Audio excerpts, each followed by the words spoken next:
बेरामलक ॻोठ यार मोहम्मद खावड़ में सीलरा ऐं ब्रोही बिरादरी में छेड़े दौरान 11 ॼणा ज़ख़्मी थी पिया आहिनि। चौपाई माल फसल में वञण तां झेड़ो थी पियो। लठियूं ऐं कुहाड़ियूं लॻण सबबि 11 ॼणा ज़ख़्मी थी पिया।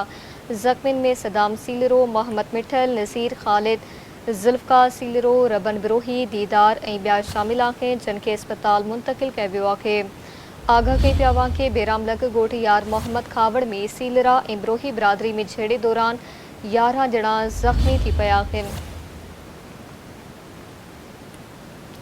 चौपाई माल फसल में वञण तां झेड़ो थियो आहे। लठियूं ऐं कुहाड़ियूं लॻण सबबि 11 ॼणा ज़ख़्मी थी पिया। ज़ख़्मियुनि में सदाम सीलरो, मोहम्मद मिठल, नसीर ख़ालिद, ज़ुल्फ़कार सीलरो, रबन बिरोही, दीदार ऐं ॿिया शामिल आहिनि, जिन खे अस्पताल मुंतक़िल कयो वियो।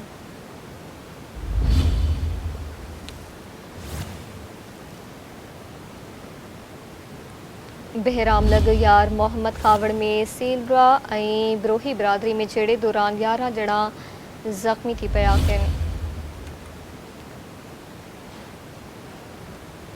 तफ़सील माल कंदासीं। सिंध टीवी न्यूज़ रिपोर्टर दाद मोहम्मद वधो खान जी। दाद मोहम्मद आगाह जो जी बहराम थाने जी हद ॻोठ यार मोहम्मद खावड़ में फसल में माल पवण की ॻाल्हि सां सीलरा ऐं बिरोही बिरादरी जी ॿिनि धुरियुनि में झेड़ो थी पियो आहे।